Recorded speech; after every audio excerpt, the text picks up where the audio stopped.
Hey guys, today we'll talk about how can you disable this sign or know how you can do that on your AnkiDroid app. We're going to figure out this solution or know how you can do that on your app. So you just follow this ways, then it's going to work with you. So all you have to do, so you just go here above this sign, click on it. When you just click here in this sign, it's going to show for you a list like this here. So then you click here on settings. When you just click here on settings here, so then it's going to take you to this list.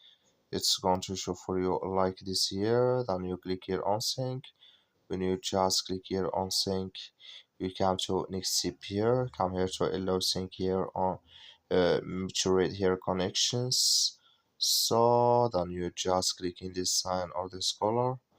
Like you see color is gone, that's mean here allow sync on which rate connections disable with us now.